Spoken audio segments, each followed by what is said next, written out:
بسم اللہ الرحمن الرحیم۔ آج کی تراویح میں 22واں پارہ مکمل ہوا۔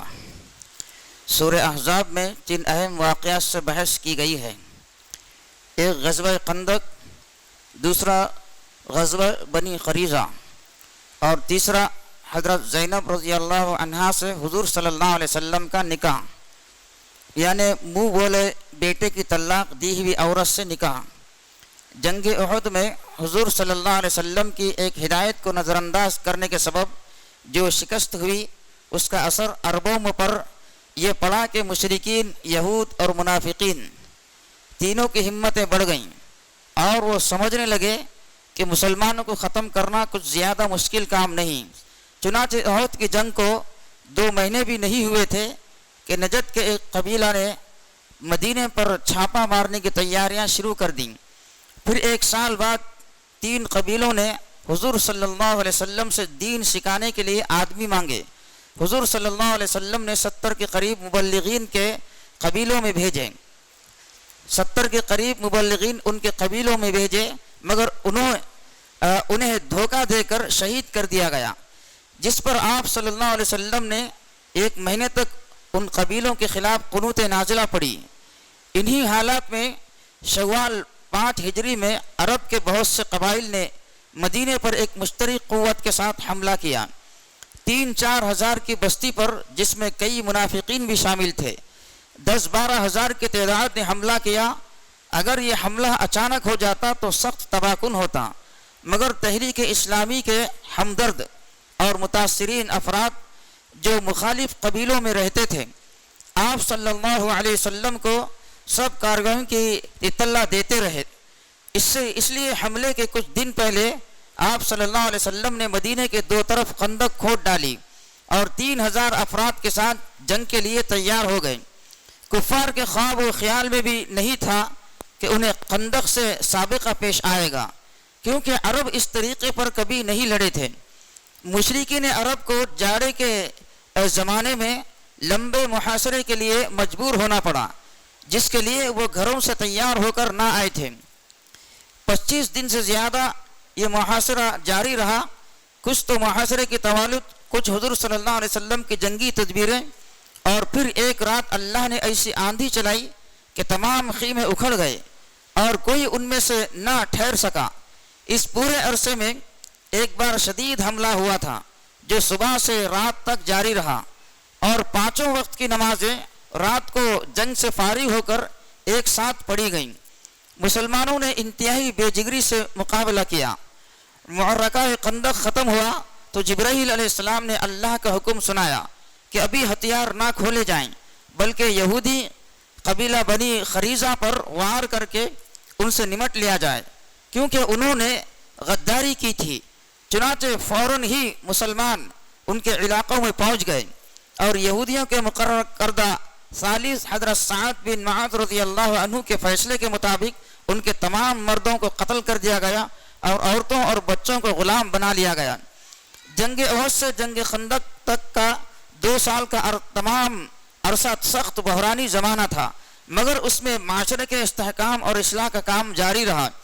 چنانچہ مسلمانوں کے نکاح اور طلاق کے قوانین اسی زمانے میں مکمل ہوئے، وراثت کا قانون نازل ہوا، اور شراب اور جوئے کو حرام کیا گیا، اور دوسرے بھی کئی پہلوؤں کے متعلق قوانین نازل ہوئے۔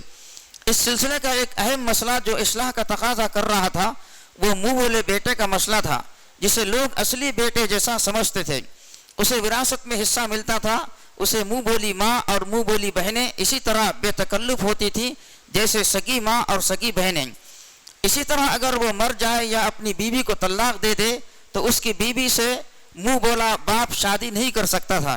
یہ باتیں قدم قدم پر قرآن کے ان قوانین سے ٹکرائی تھی جو اللہ نے سورہ نساء اور سورہ بقرہ میں نکاح و طلاق اور وراثت کے متعلق اتارے ہیں۔ ساتھ ہی یہ بات اخلاق کے پہلو سے بھی بری تھی کہ کتنا ہی سگوں کی طرح سمجھا جائے، مگر پھر بھی وہ حقیقی بیٹا یا بھائی نہیں تھا، اور بہت سے ذہن بے تکلفی سے ناجائز فائدہ اٹھا لیتے تھے۔ ضرورت اس بات کی تھی کہ ان برائیوں کا راستہ روکا جائے، مگر یہ راستہ صرف قانون بنانے سے نہیں رک سکتا تھا۔ اس لیے اللہ نے ایسے حالات پیدا کیے کہ کہ نبی صلی اللہ علیہ وسلم کو خود اس رسم کو توڑنا پڑا۔ آپ صلی اللہ علیہ وسلم کی پھوپھی ذات بہن حضرت زینب رضی اللہ عنہا کو ان کے شوہر زید بن حارثہ رضی اللہ عنہ نے طلاق دی، جو حضور صلی اللہ علیہ وسلم کے منہ بولے بیٹے تھے۔ تو اللہ نے حکم دیا کہ آپ صلی اللہ علیہ وسلم حضرت زینب رضی اللہ عنہا سے شادی کر لیں۔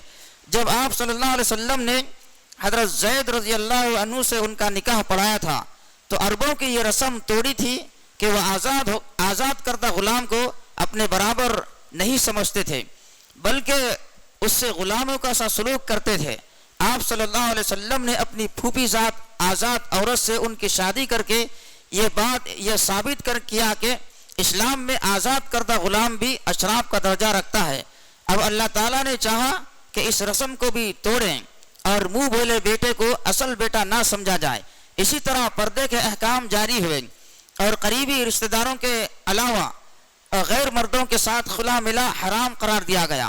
اگر انہیں بات کرنی ہو یا کچھ لینا دینا ہو تو پردے کے پیچھے سے لیں دیں، اور عورتیں خیال رکھیں کہ آواز میں لوچ پیدا نہ کرے، کوئی ایسی حرکت نہ کرے جس سے کسی مرد کو غلط فہمی ہو۔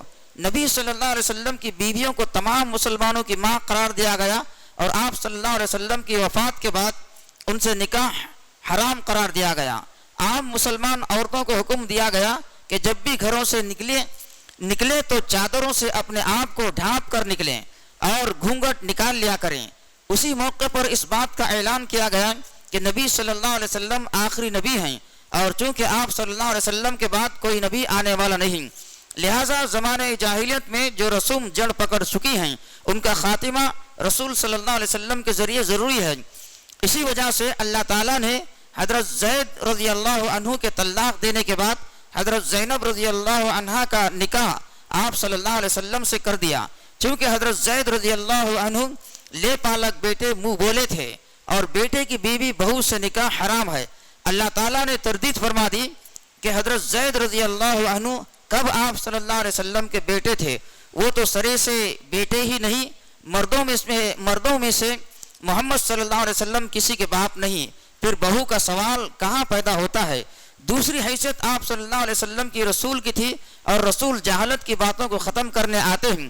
تیسری بات یہ کہ آپ خاتم النبیین ہیں، آپ صلی اللہ علیہ وسلم کے بعد کوئی رسول آنے والا نہیں، لہٰذا ضروری ہے کہ اس قبیح رسم کو آپ صلی اللہ علیہ وسلم خود ختم کر کے جائیں۔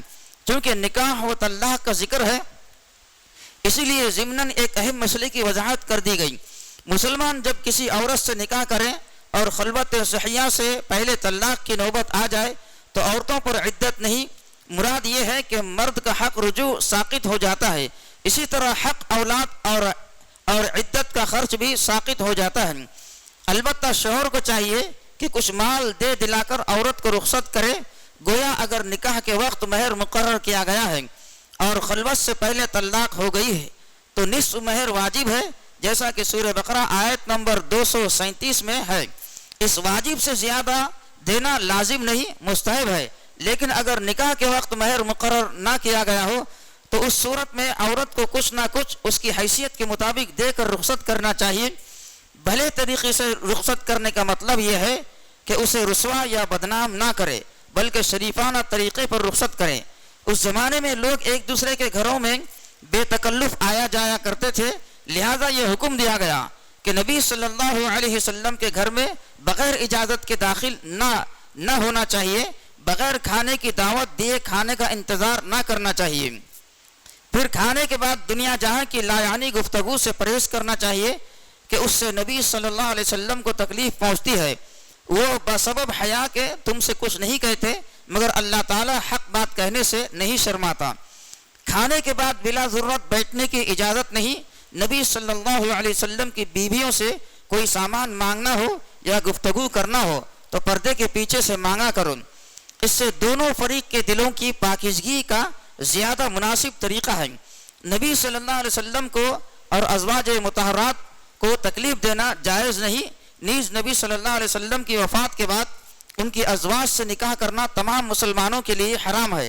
البتہ گھروں میں آنے جانے کے لیے قریبی رشتہ داروں، گھریلو عورتوں نوکروں کے لیے کوئی مضائقہ نہیں۔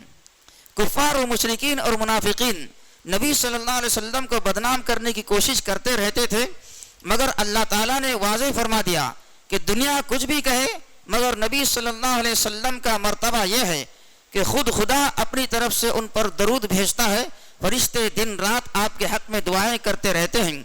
اور اہل ایمان کو بھی چاہیے کہ وہ اپنے نبی صلی اللہ علیہ وسلم سے غائب درجہ محبت رکھے، ان کے گرویدہ ہو جائیں، ان کی مدح و ثنا کرے اور ان پر درود و سلام بھیجا کریں، دل و جان سے ان کا ساتھ دے۔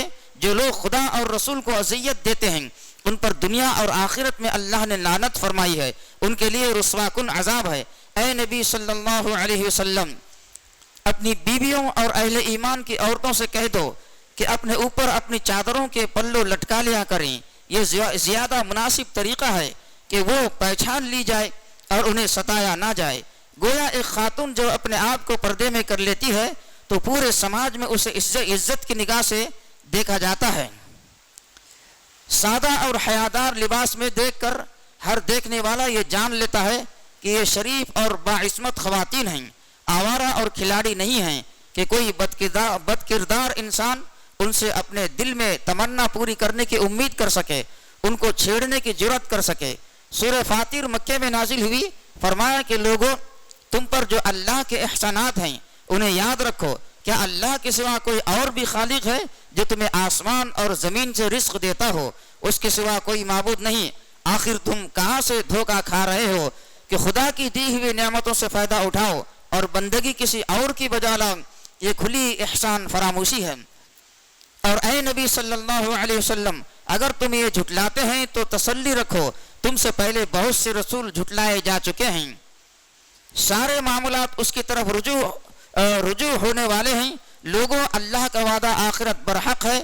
دنیاوی زندگی تمہیں دھوکے میں نہ رکھے کہ بعد میں کوئی زندگی، کوئی حساب کتاب نہیں، یا خدا کا وجود نہیں، وحی و رسالت کی حقیقت نہیں، اور سب سے بڑا دھوکے باز شیطان تمہیں اللہ کے بارے میں دھوکے میں نہ رکھے۔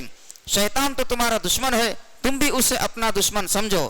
وہ تو اپنے پیروں کو اس لیے بلا رہا ہے کہ سب کو جہنم میں بنا دے۔ خدا کی قدرت یہ ہے کہ اس نے دن رات کا سلسلہ جاری فرمایا، چاند سورج مسخر کیے، یہ سب کچھ ایک مقررہ وقت تک چلتا رہے گا۔ خدا ہی تمہارا حقیقی رب ہے۔ خدا کے علاوہ جن کو تم پکارتے ہو وہ گٹلی کے چھلکے کے بھی مالک نہیں۔ تم انہیں پکارو گے تو وہ تمہاری پکار نہیں سن سکتے، اگر سن بھی لے تو جواب نہیں دے سکتے، اور قیامت کے دن تمہارے شرک کا وہ انکار نہیں کریں گے۔ حقیقت حال کی ایسی خبر خدا کے علاوہ کوئی نہیں دیکھ سکتا۔ سب کا سب اللہ کے محتاج ہو، اللہ غنی ہے۔ خدا چاہے تو تمہاری جگہ دوسروں کو لے آئے، یہ اللہ کے لیے کچھ بھی مشکل نہیں۔ کوئی کسی کا بوجھ نہیں اٹھائے گا۔ اگر کوئی بوجھل ہو اور قریبی رشتہ دار کو بوجھ اٹھانے کے لیے پکارے گا تب بھی وہ اس کا بوجھ کبھی نہ اٹھا سکے گا۔ نبی تو انہی کو متنبع کرتے ہیں جو خدا کو دیکھے بغیر ڈرتے ہیں، نماز پڑھتے ہیں۔ جو پاکیزگی اختیار کرتا ہے وہ اپنی بھلائی کے لیے کرتا ہے۔ سب کو اللہ کی طرف جانا ہے۔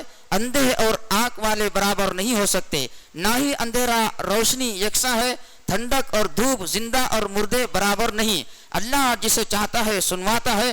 اور اے نبی صلی اللہ علیہ وسلم، آپ ان لوگوں کو نہیں سنا سکتے جو قبروں میں دفن ہیں، آپ تو صرف خبردار کرنے والے ہیں۔ فرمایا کہ جنہوں نے انکار کیا ان کے لیے جہنم کی آگ ہے، نہ تو وہ جہنم میں مریں گے نہ عذاب کم ہوگا۔ ہم ہر انکار کرنے والے کو ایسی ہی سزا دیتے ہیں۔ وہ وہاں چیخیں گے، اے ہمارے رب، ہمیں یہاں سے نکال، اب ہم پہلے جیسے کام نہ کریں گے بلکہ اچھا عمل کریں۔ ان سے کہا جائے گا، کیا ہم نے تمہیں اتنی عمر نہ دی تھی کہ سمجھدار سبق لے لیتا، اور تمہارے پاس تو ڈرانے والا بھی آیا تھا۔ اب مزہ چکو، ظالموں کا کوئی مددگار نہیں ہوتا۔ زمین و آسمان کے خفیہ راز اللہ ہی جانتا ہے، وہ سینوں کے راز تک جانتا ہے۔ اس نے تم کو زمین میں خلیفہ بنایا ہے۔ جو انکار کرے گا اس کا وبال اسی پر۔ کافروں کا کفر رب کی ناراضگی بڑھاتا ہے، خسارے میں اضافہ کرتا ہے۔